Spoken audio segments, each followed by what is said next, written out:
Doc, thank you so much for agreeing to the interview with us. Not every CEO will have this much time for us.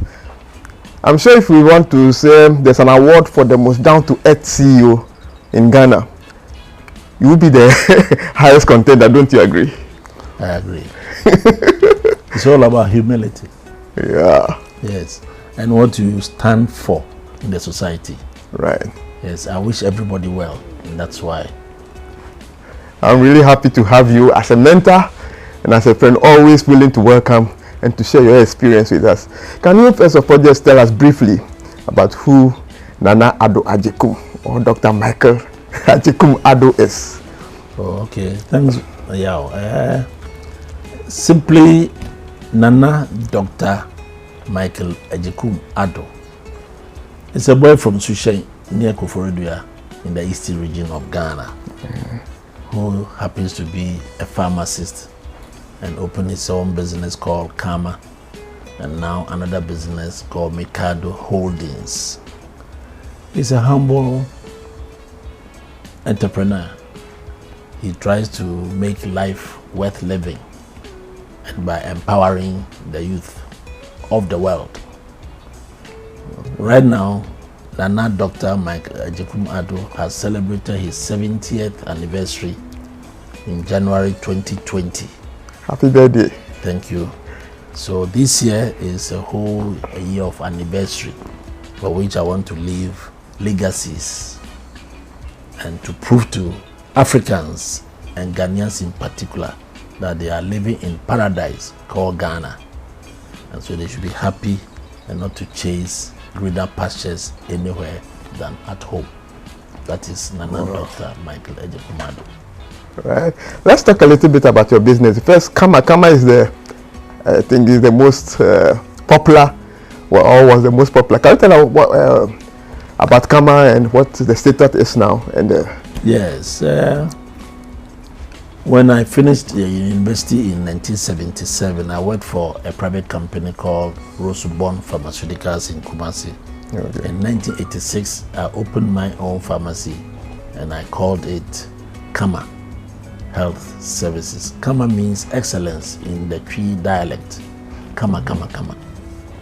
And that went on for nearly 30 years, 86 to 2016, where I went into a merger with Aspen Pharmacare of South Africa, the biggest pharmaceutical company in the whole of Africa.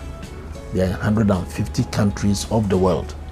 So I felt proud that I was part of this global multinational, for which my company had 35% shares and they bought 65% shares in 2016.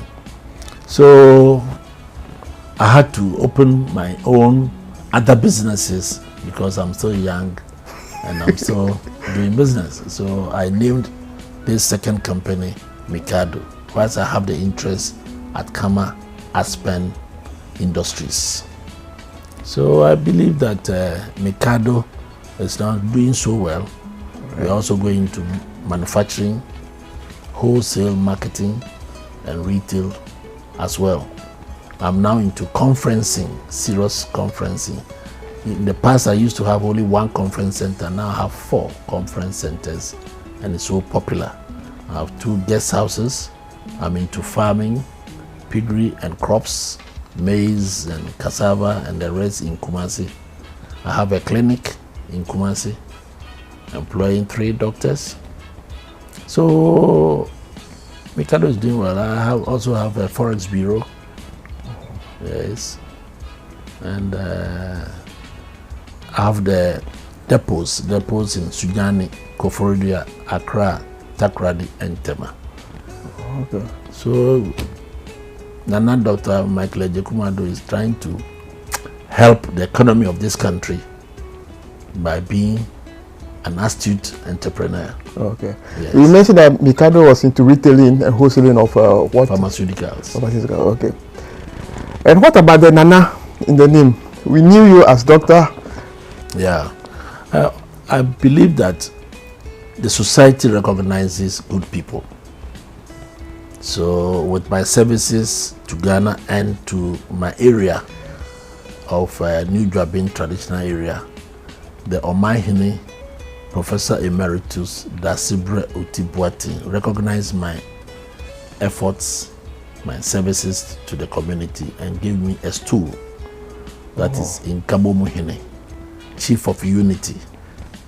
At the time, there were crises in the New Dwabin traditional area, and I must say that by God's grace, that crisis has come down. It's almost over. I've done a lot in that capacity as the Kabomuhine of New Dwabin traditional area.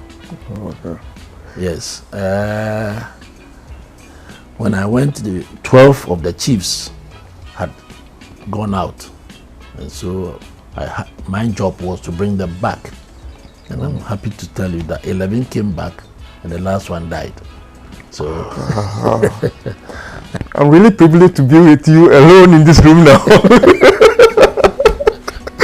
yes. Congratulations, sir. Thank you. Thank you. Now let's come to your interest area. Let's start with this. Is there a difference between a businessman and an entrepreneur? Let me stretch further. That is between a manager, a CEO or a businessman, and an entrepreneur. You know what? Management is to manage, organize, and put certain things in control.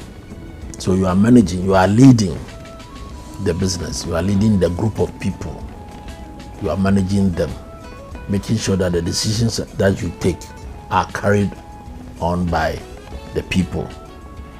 In that instance, you are putting disciplinary measures that if you cross this line, this is what happens, sanctions. That is the manager. If you are a businessman, you create businesses, you create ventures, and get managers to come and run the business for you. So those rules and regulations that the workers will have to follow wouldn't be the job of the businessman, to be the job of the manager. You see the difference now? Right. Now, as an entrepreneurs are dreamers, visionaries. So they can talk about sectors of the economy that they want to go into. And then when they have identified where they want to go, and then they create that kind of business, that entrepreneur changes to be a businessman. Then he employs other people to run it, and he employs managers. So the entrepreneur is a dreamer, so to speak. Now you want to put the sun into perspective, into business. Then you come into the reality of making solar panels. The dreaming of, how do I get the sun to give me business, to give me profit? At that time, you are an entrepreneur. When you are able to assemble scientists and then they come out with a solar panel, you are now a businessman. So entrepreneurs are not couched into a limited box. It's a mindset that should go around everywhere, every time, any place. That is an entrepreneur. And the businessman is the one who goes into the day-to-day activities of certain businesses, certain industries, and make sure that they work. And he employs other people to help him. Entrepreneurs normally do not employ people. They just dream and create. And the businessmen take over. So it's not all businessmen that are entrepreneurs. Yes. And not all entrepreneurs are businessmen. They are just dreamers. And they create and tell other people, their friends, other staff, that do this, do that, and they do it. Now, can everybody be an entrepreneur or a businessman?